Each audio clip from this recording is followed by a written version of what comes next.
할렐루야. 예, 오늘도 하나님이 예비하신 은혜가 있는 줄을 믿습니다. 특별히 이 시간은 우리가 하나님의 음성을 듣는 시간입니다. 때문에 목사가 어떻게 말하느냐, 어떤 생각을 가지고 있느냐가 중요한 게 아니고요. 하나님이 우리에게 어떻게 말씀하느냐, 여기에 우리가 관심을 갖고 함께 은혜 받기를 원하는데, 이를 위해서는 특별히 하나님이 이렇게 말씀하십니다. 그리고 우리가 그 말씀에 나와 있는 그 주소를 같이 봉독을 할 때 여러분이 잘 따라오셔야 됩니다. 여러분이 잘 따라오시기만 하면 그러면 은혜를 받을 줄로 믿습니다. 오늘 저는 쓰임 받은 것이 은혜입니다 라고 하는 제목으로 같이 은혜를 나누고자 해요. 먼저 오늘 말씀 우리가 48절을 한번 같이 읽습니다. 48절입니다. 시작. 바로 그날에 여호와께서 모세에게 말씀하여 이르시되 아멘. 하나님이 지금 모세에게 말씀을 주셔요. 근데 하나님이 말씀하신 그 날을 바로 그날에 이렇게 소개하고 있거든요. 그러면 이 바로 그날은 언제냐? 모세가 설교를 마친 날입니다. 여러분 우리가 신명기를 같이 읽었죠? 그런데 이 신명기는 무슨 내용인가 하면은 모세의 설교입니다. 그러니까 여러분들이 아마 신명기를 읽을 때 좀 어려워하는 분들이 계실 거예요. 그런데 이 신명기는 모세의 설교가 3편이 담겨 있어요. 그러면 모세가 무엇을 설교했느냐? 이스라엘 백성들이 시내산에서 10가지 계명, 10계명과 율법을 받았죠. 그 시내산에서 받은 율법을 가지고 모세가 다시 한번 이스라엘 백성들에게 반복해서 그 율법을 들려준 말씀이 신명기예요.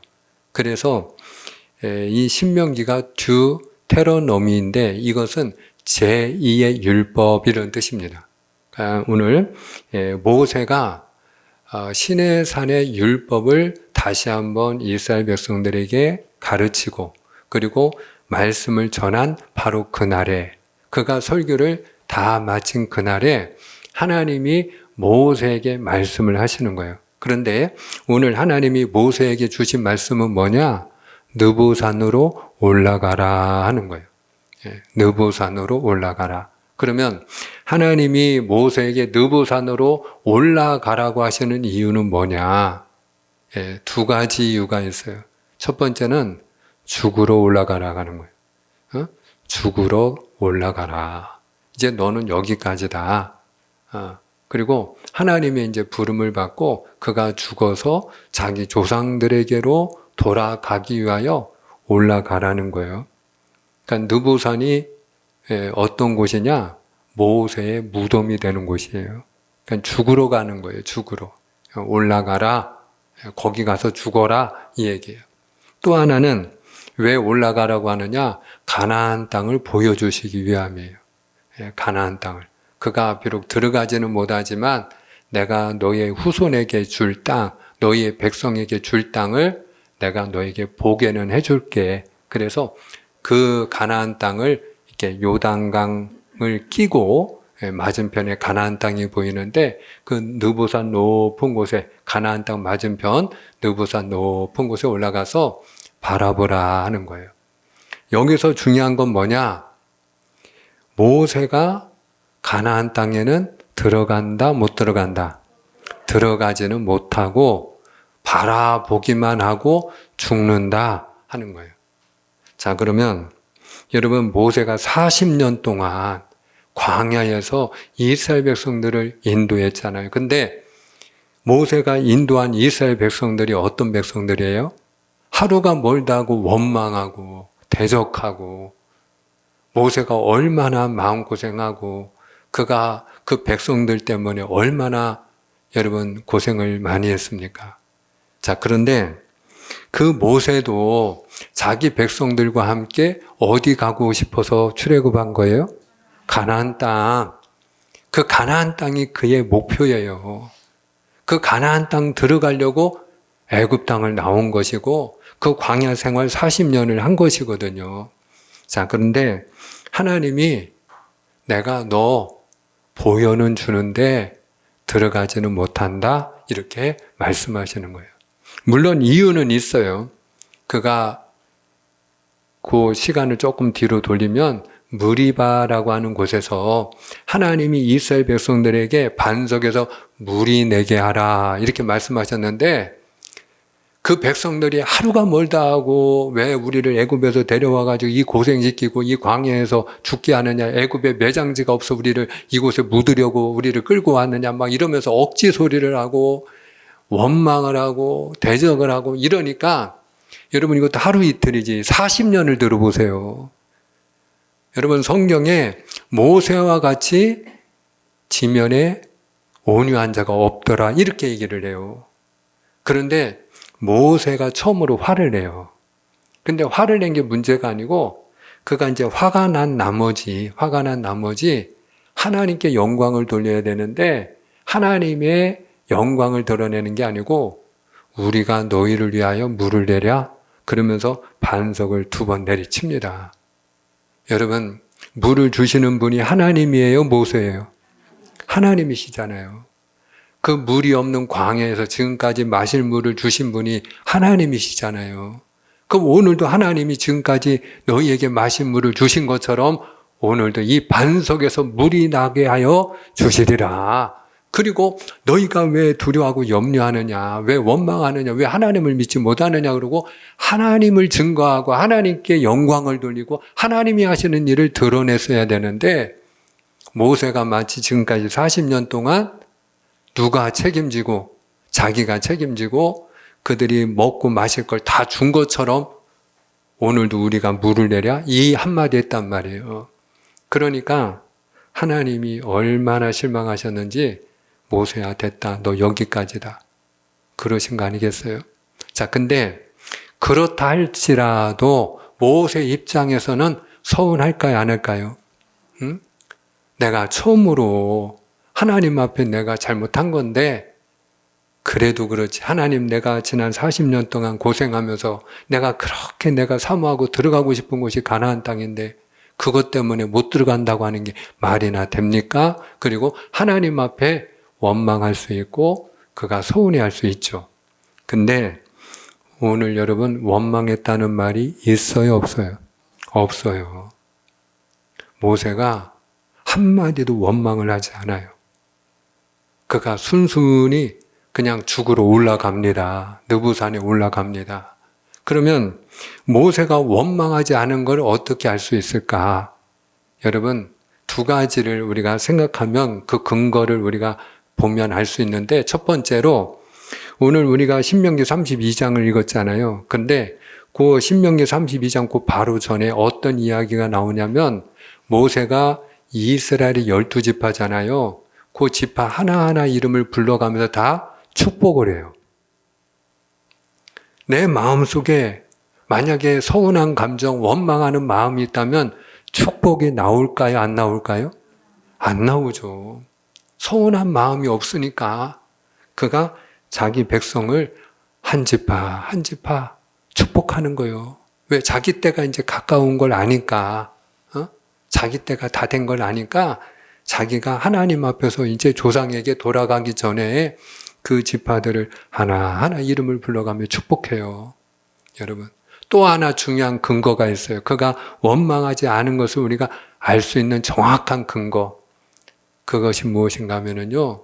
오늘 우리가 32장 48절부터 보았는데 그 바로 앞에 32장 4절 말씀을 보면 모세가 하나님을 이렇게 고백을 합니다. 그가 하나님을 어떻게 고백하는지 우리가 신명기 32장 4절이에요. 32장 4절. 신명기 32장 4절. 자, 우리 한번 다 같이 읽겠습니다. 그는 시작. 그는 반석이시니 그가 하신 일이 완전하고 그의 모든 길이 정의롭고 진실하고 거짓이 없으신 하나님이시니 공의로우시고 바르시도다. 아멘. 아멘.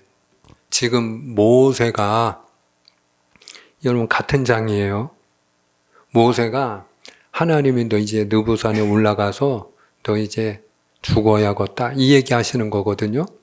너 이제 못 들어가. 너는 여기까지야. 이 말씀하시는 건데 모세가 뭐라고 말하느냐? 하나님을 향하여 그가 하신 일은 완전합니다. 그의 모든 길이 정의롭고 진실합니다. 그분은 거짓이 없으신 하나님이시고 공의로우시고 바르십니다. 여러분, 이 고백 어디에 원망하는 마음이 여러분 섞여 있습니까? 하나님이 하시는 일은 다 온전하다는 거예요. 하나님은 공평하신 분이고 하나님은 정의로우신 분이고 하나님은 바르신 분이라는 거예요. 이와 같이 모세는 전혀 원망하는 말을 입 밖에는 안 내지만 그런 마음을 품을 수는 있잖아요. 근데 모세는 원망하는 마음도 품지를 않아요. 그리고 순순히 그가 느보산으로 죽으러 올라가는 거예요. 그러면 그가 어떻게 이렇게 원망하지 않고 순순히 올라갈 수 있었을까? 그가 우리가 어떻게 보면은 40년 동안 이스라엘 백성들이 힘들게 인도했으니까 이제 여기까지다. 나도 됐다. 나도 더 이상 이 백성 데리고 가나안 땅은 들어가고 싶은 마음이 없다. 그래서 가나안에 들어갈 필요를 느끼지 못했기 때문일까? 그건 아니다. 여러분, 모세가요, 하나님이 모세야, 너 여기까지야. 너 가나안에 못 들어가. 이 말 듣고 하나님 앞에 그가 기도를 했을까요? 안 했을까요? 여러분, 그가 기도를 했다면 어떤 기도를 했겠어요? 모세나 우리나 똑같은 성정을 가진 사람이에요. 다를 바가 없어요. 여러분이 기도한다면 뭐라고 기도하겠어요? 자, 모세가 하나님 앞에 간구하는데 신명기 3장 25절로 27절에 보면 모세의 간구와 하나님의 대답이 나옵니다. 제가 한 절 여러분이 한 절 교독하겠어요. 구하옵나니 나를 건너가게 하사 요단 저쪽에 있는 아름다운 땅 아름다운 산과 레바논을 보게 하옵소서 하되 여호와께서 너희 때문에 내게 진노하사 내 말을 듣지 아니하시고 내게 이르시기를 그만해도 족하니 이 일로 다시 내게 말하지 말라. 다 같이 너는 비스가 산 꼭대기에 올라가서 눈을 들어 동서남북을 바라고 내 눈으로 그 땅을 바라보라. 너는 이 요단을 건너지 못할 것임이니라. 아멘. 모세가 간구했잖아요. 하나님, 제가 이 요단을 건너가서 지금 요단 맞은편에 가나안 땅이 펼쳐져 있어요. 건너가기만 하면 돼요. 모세가 이 요단을 건너가서 이 아름다운 땅 주님 제가 보게 하옵소서.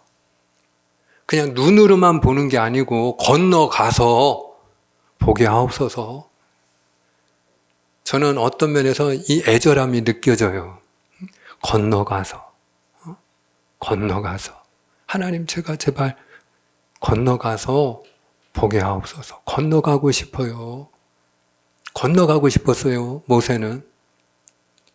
여러분, 그러면 모세가 나이가 120세였으니까 그가 기력이 쇠한 나머지 몸이 병들어서 그래서 그가 자신이 없기 때문에 원망하지 않고 그래 맞다 내 나이에 내가 어떻게 가나안을 건너가랴. 가나안 건너가면 또 내가 가나안 땅 정복하기 위해 전쟁도 하고 내가 주의를 해야 되는데 내가 이제는 여기까지지 그랬을까? 여러분, 모세가 건강했어요. 자, 우리가 신명기 34장 7절에 모세의 건강을 이렇게 얘기합니다. 모세가 시작. 모세가 죽을 때 나이 120세였으나 그의 눈이 흐리지 아니하였고 기력이 쇠하지 아니하였더라. 아멘, 아멘. 제가 눈이 어두워서 하여튼 하나님의 은혜로 지금 이렇게 말씀 보고 여러분에게 말씀 전하는 걸 저는 큰 은혜로 알고 제가 이 자리에 지금도 저는 서 있는데 제가 눈이 더 흐려지면 저도 어렵죠. 그런데 오늘 모세가 나이 120세인데 눈이 흐리지 아니했다. 그리고 기력이 쇠하지 아니하였다. 그러면 모세가 어느 정도로 건강했느냐? 그 높은 느보산을 올라갈 정도로 건강했어요. 여러분, 멀쩡했다니까요.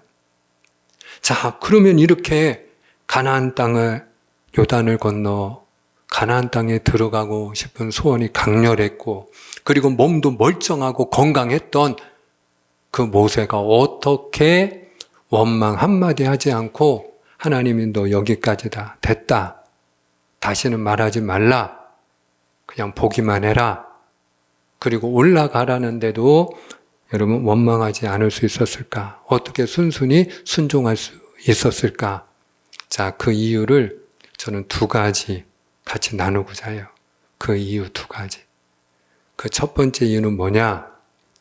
내가 누구인지를 알았기 때문이에요. 내가 누구인지를 알았기 때문이에요. 여러분, 내가 누구냐를 아는 걸 우리가 정체성이라고 합니다. 그러니까 자기 정체성을 알았기 때문이에요. 그러면 여러분, 내가 누구입니까? 여러분, 내가 누구죠? 하나님의 종이에요. 하나님의 종. 여러분, 종은 누구의 소유입니까? 주인의 소유예요. 근데 모세의 주인은 하나님이셨거든요.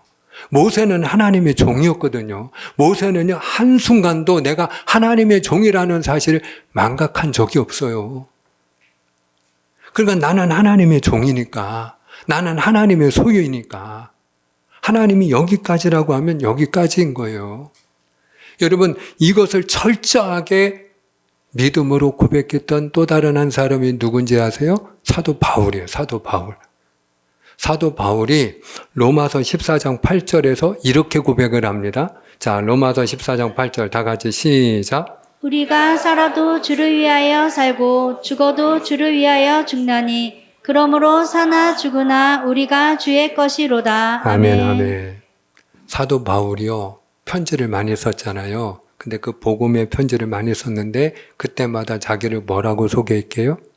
그리스도의 종 나 바울은. 나는 누구의 종이다? 그리스도의 종이다. 나는 종이라는 거예요. 나는 주님의 종이기 때문에 살아도 주를 위하여 살고 죽어도 주를 위하여 살고 죽고 사나 죽으나 나는 누구의 것이다? 주님의 것입니다. 이 고백이 지금 누구에게 있는 거예요? 모세에게 있는 거예요. 나는 그냥 하나님의 것입니다. 하나님이 살라고 하면 살고 죽으라고 하면 죽고 그냥 나는 하나님의 소유입니다. 나는 하나님의 것입니다. 예수님께서 그 바람직한 종의 자세를 가르치셨거든요. 예. 여러분, 저나 여러분이나 우리가 하나님의 종인 거 맞지요? 내가 하나님의 종이라고 믿는 분은 아멘입니다. 그러면 종이 가져야 될 바람직한 자세를 우리가 들어야 되는데 예수님이 뭐라고 말씀하셨느냐? 종이 이 무더위에 밭일을 하고 그리고 돌아왔어요. 얼마나 힘들고 지치고 고단하겠어요? 그럴 때에 주인이 그 종을 위해서 밥상을 준비했다가 배고프지 힘들지 고생했다. 그 여기 와서 앉아서 먹고 쉬라. 그렇게 말을 할 주인이 있겠느냐. 허리에 띠띠고 와서 내가 먹을 걸 준비하고 내가 먹는 동안 수종 들고 그 후에 너는 먹고 쉬라 하지 않겠느냐. 그러면서 주님이 이어서 하신 말씀이 누가복음 17장 9절 10절입니다. 우리 같이 읽습니다. 시작. 명한 대로 하였다고 종에게 감사하겠느냐. 이와 같이 너희도 명령받은 것을 다 행한 후에 이르기를 우리는 무익한 종이라 우리가 하여야 할 일을 한 것뿐이니라 할지니라. 아멘, 아멘. 명한 대로 하였다고 감사하겠느냐. 그 종에게 주인이 명한 대로 그 종이 다 했다고 해서 주인이 고맙습니다, 감사합니다, 수고하셨습니다 하겠느냐는 거예요. 살해하겠느냐는 거예요. 그러므로 종은 어떻게 해야 된다는 거예요? 명한 대로 할 일 다 하고 그저 저는 마땅히 하여야 할 일을 한 것뿐이니이다 하라는 거예요. 여러분, 이 마음가짐을 가진 사람이 누구였느냐? 모세였다 하는 것입니다. 그냥 하나님이 하라는 대로 하나님이 그 백성을 애굽 땅에서 데리고 나오라니까 데리고 나온 것이고 그 백성을 광야에서 40년 동안 인도하라니까 그 욕 다 먹고 원망 들어가면서도 그 백성 인도하고, 그러나 인간적으로는 나도 요단 건너 저 아름다운 땅 나도 밟아보고 싶고 내 눈으로 직접 보기를 원하지만 하나님이 여기까지다라고 말씀하시니까 모세가 그 마음에 하나님 어떻게 그래도 이럴 수 있어요? 저 너무한 거 아닙니까? 이거 토사구팽 아닙니까? 이렇게 그가 생각조차 하지 않고 그저 종이 마땅히 하여야 할 일을 한 것뿐이니이다. 나는 그저 하나님의 것이니이다. 바로 그 종의 자세를 모세가 가지고 있었다 하는 것이죠. 두 번째로 모세가 어떻게 한마디도 원망하지 않고 순순히 노보산에 오를 수가 있었을까? 지금까지 쓰임받은 것도 하나님의 은혜임을 알았기 때문입니다. 한번 따라하겠습니다. 지금까지 쓰임받은 것이 하나님의 은혜입니다. 사실 제가 하나님이 저에게 주신 은혜가 있는데 중요한 걸 하나님이 저에게 보게 하셨어요. 그게 무엇인가 하면은 쓰임받는 것이 하나님의 은혜다 하는 거예요. 예. 쓰임받는 것이 하나님의 은혜다. 그래서 어떤 면에서 저는 내일보다 그냥 항상 그냥 오늘 하나님 앞에 쓰임받으면 은혜다, 복이다. 그렇게 생각하고 제가 지금 이 자리에 서 있습니다. 그런데 그렇다 하더라도 여러분 쓰임받는 것이 은혜인데 하나님이 더 이상 쓰지 않겠대. 또 오늘까지다. 내가 내일은 안 써. 여기까지야. 그리고 하나님이 더 이상 쓰지 않겠다는 거예요, 지금. 그러면 서운할 수 있는 거 아니겠어요? 그래서 저는 오늘 이 모세를 보면서 모세는 확실히 다르구나. 정말 위대한 믿음의 사람이구나. 그렇게 제가 고백이 되는 게 뭐냐면은 모세는 내가 더 이상 쓰임받지 못해도 쓰임받는 게 은혜인데 내가 더 이상 쓰임받는 은혜를 내가 받지 못한다 할지라도 지금까지 쓰임받은 것으로도 감사하다는 거예요. 할렐루야. 그냥 쓰임받은 것도 은혜라는 거예요. 쓰임받은 것도 은혜입니다. 한 번 더 따라합니다. 쓰임받은 것도 은혜입니다. 아멘. 그 한 달란트 받은 종이 악하고 게으른 종이었잖아요. 주인이 5달란트, 2달란트, 1달란트를 3명의 종에게 줬는데 다른 종들은 저마다 주인을 위해 충성해서 그만큼 남겼는데 이 1달란트 받은 종은 아무 일도 하지 않고 땅에 묻어두었다가 주인에게 도로 돌려주었잖아요. 그래서 그가 악하고 게으른 종이라 하는 그런 심판을 받고 쫓겨났잖아요. 그런데 이 1달란트 받은 종이 왜 악하고 게으른 종이 되었을까? 물론 그가 다른 종들과 비교하고 주인을 원망하는 마음이 있었기 때문이에요. 주인에 대한 원망이 있으니까 주인을 위하여 아무것도 하고 싶지 않았어요. 그래서 그는 악하고 게으른 종이 된 거예요. 근데 저는 오늘 모세를 보면서 이 1달란트 받은 종이 왜 악하고 게으른 종이 되었는지 그 이유 하나를 더 발견하게 됩니다. 그게 뭐냐? 본인이 크게 쓰임받든 작게 쓰임받든 많이 쓰임받든 적게 쓰임받든 쓰임받는 것이 은혜라는 사실을 몰랐기 때문이에요. 한번 따라합시다. 쓰임받는 것이 은혜입니다. 아멘입니까? 내가 쓰임받는 게 은혜라는 사실을 몰랐기 때문이에요. 그래도 자기는 1달란트 받았잖아요. 응? 1달란트 받았잖아요. 1달란트가 6,000데나리온, 6,000일 동안 일을 해야 받을 수 있는 여러분 연봉이에요. 그러니까 연봉 한 20년치는 되는 거예요. 여러분이 1년 수입이 어떻게 되는지 모르지만 여러분의 가정에 하나님이 1년 동안 주시는 수입의 20배를 맡기면 그게 적은 거예요, 많은 거예요.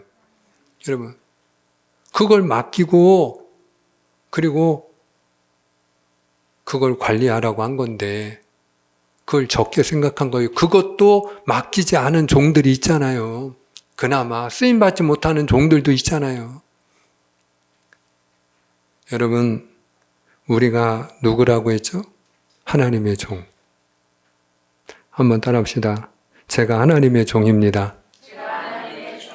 근데 저는 우리가 하나님 앞에 가면 다 심판을 받을 터인데 종은 둘 중에 하나다. 악하고 게으른 종이 되든지 착하고 충성된 종이 되든지. 그런데 어떤 종이 악하고 게으른 종이 되느냐? 쓰임 받는 게 은혜인 줄 모르는 사람. 내가 하나님께 쓰임 받는 게 은혜라는 걸 모르면 어떻게 하나님을 위하여 그가 일을 하겠어요? 하나님을 위해 충성하겠어요? 아무것도 안 하죠. 그냥 자기 만족을 위하여, 자기 욕심을 위하여, 자기 종욕대로, 자기 고집대로 하고 싶은 대로 살겠죠. 하나님과 전혀 상관없는 삶을 살다가 하나님 앞에 악하고 게으른 종으로 세워지겠죠. 무엇 때문에? 쓰임받는 게 은혜인 줄 모르기 때문에. 결국 착하고 충성된 종은 쓰임받는 게 은혜인 줄 아는 사람이 착하고 충성된 종이 되지 않겠습니까? 사랑하는 여러분, 마리아가 한 옥합의 향유를 예수님의 발에 부어 헌신을 했죠. 그런데 그 주간에 예수님이 십자가에서 죽으셔요. 여러분, 저는 그런 생각을 해봤어요. 예수님이 십자가에서 운명하시는 걸 보고 그 마리아가 어떤 생각이 들었을까? 물론 슬펐죠. 괴로웠겠죠. 마음이 아팠겠죠. 그러나 저는 감사한 마음도 있었을 거다. 왜? 내가 주님을 위하여 한 옥합의 향유를 부어드렸으니까. 내가 한 옥합의 향유를 주님께 쓸 수 있었으니까. 주님의 장례를 내가 준비하는 사람이 되었기 때문에. 그게 얼마나 감사했을까요? 십자가에서 돌아가시는 예수님을 보면서 그 예수님을 위하여 한 옥합의 향유를 쓸 수 있었던 것이 얼마나 감사했을까요? 사랑하는 여러분, 우리가 주님을 위하여 쓰임받고자 할 때 주님이 우리가 묶여있는 모든 것들로부터 풀어주시는 줄로 믿으시를 바랍니다. 예수님이 예루살렘에 입성하실 때에 그 묶여있던 어린 나귀를 가서 끌고 오너라. 주인이 뭐라고 할 텐데요? 주가 쓰시겠다 하라. 주가 쓰시겠다 하라. 그때 여러분 아무 말 없이 주인이 그 어린 나귀를 풀어서 묶여있던 그 나귀가 예수님을 등에 태우고 그 십자가의 길, 우리 모든 인류를 구원하는 저와 여러분과 우리 후손을 구원하는 그 길을 예수님을 태우고 걸어가지 않습니까? 그렇게 쓰임받았어요. 그 어린 나귀로서는 여러분 얼마나 큰 영광에 쓰임받는 일이었습니까? 근데 중요한 거는 주가 쓰고자 할 때 주님이 그 나귀를 풀어서 쓰셨다 하는 거예요. 여러분, 우리가 주님 앞에 쓰임받고자 할 때에 질병에서 노임받을 줄 믿습니다. 가난에서 노임받을 줄을 믿습니다. 우리가 스트레스에서 근심, 걱정, 염려, 불안, 두려움에서 노임받을 줄을 믿습니다. 내가 주님께 쓰임받고자 할 때에 중독에서 노임받을 줄을 믿습니다. 나를 묶고 있는 모든 것들로부터 우리가 노임받지 못하는 이유가 뭐냐? 나를 주님 앞에 드리지 않기 때문은 아닌지요. 내가 주님 앞에 나를 쓰려고 하지 않았기 때문은 아닌지요. 내가 하나님 앞에 나를 드려 쓰임받고자 하면 주님이 풀어주시는 줄을 믿습니다. 그래서 저는 사도 바울이 너무 귀한 게 사도 바울이 다른 모든 사도보다 내가 더 많이 수고했지만 그게 하나님의 은혜임을 고백하지 않습니까? 오늘 우리가 고린도전서 15장 10절 말씀 한 번 더 같이 봉독하고 맺고자 합니다. 고린도전서 15장 10절 그러나 시작. 그러나 내가 나된 것은 하나님의 은혜로 된 것이니 내게 주신 그의 은혜가 헛되지 아니하여 내가 모든 사도보다 더 많이 수고하였으나 내가 한 것이 아니요 오직 나와 함께 하신 하나님의 은혜로라. 아멘. 아멘. 내가 다른 사도들보다 더 많이 수고하였으나 내가 한 것이 아니요 하나님의 은혜입니다. 어떻게 이런 고백이 나올까요? 쓰임받는 게 하나님의 은혜임을 알았기 때문이죠. 여러분, 사실 우리가 많은 경우에 교회에서 열심히 충성하고 일하는 또 봉사하는 분들 계신데 그런 분들 중에 일꾼들 중에 시험 드는 경우는 어떤 경우냐? 왜 나만 수고하냐 이거요. 왜 나만 힘들게 일을 하고 저 사람은 일을 안 하지? 예. 왜 나만 이 고생을 하지? 왜 나만 이렇게 어렵게 예수를 믿어야 되지? 그러면 시험 드는 거예요. 무엇을 모르기 때문에 시험에 든 걸까요? 그분이 정말로 더 많이 수고해서 시험에 든 게 아니에요. 그랬으면 바울도 시험에 들었어야죠. 왜 다른 사도들보다 내가 더 많이 수고해야 되지? 그리고 그가 시험에 들어야 하지 않았겠어요? 여러분 그 차이는 뭐냐? 다름에 있지 않아요. 우리가 시험에 드는 이유는 다름에 있지 않아요. 저도 마찬가지. 저도 시험에 들 때가 있어요. 여러분 시험에 든다는 건 다른 거 아니에요. 서운하면 시험에 드는 거예요. 목사도 저도 목회하면서 서운할 때가 있었어요. 여러분 목사도 여러분과 똑같은 성정을 가졌는데 인정받지 못하고 여러분이 배려해 주지 않을 때는 서운해요. 근데 그 서운한 감정에 들고 시험에 드는 이유는 다름에 있지 않아요. 쓰임받는 게 은혜임을 모를 때예요. 다른 거 아니에요. 더 많이 수고해서 시험에 드는 거 아닙니다. 더 많이 내가 봉사해서 그래서 시험에 드는 거 아니에요. 쓰임받는 게 은혜임을 모르면 시험에 드는 거예요. 어떻게 모세가 40년 동안 그렇게 쓰임받고 토상구팽이나 다름없는 그런 신세가 되었는데도 불구하고 원망 한마디 하지 않고 느부산에 순순히 오를 수 있었을까? 쓰임받은 것이 은혜임을 알았기 때문입니다. 모세의 믿음은 사나 죽으나 내가 주님의 것입니다 하는 믿음, 쓰임받은 것이 하나님의 은혜임을 고백하는 믿음, 그게 그의 믿음이었어요. 저는 우리가 오늘 도전받았으면 합니다. 저도 여러분도. 오늘 저와 여러분이 하나님의 종입니다. 우리도 모세처럼 우리가 살아도 주를 위하여 살고 죽어도 주를 위하여 죽는 하나님의 종들이 될 수 있기를 축복합니다. 그리고 한 걸음 더 나아가서 쓰임받는 것이 하나님의 은혜임을 알고 주님 앞에 착하고 충성된 종들이 다 되시기를 주님의 이름으로 축복합니다. 기도하겠습니다.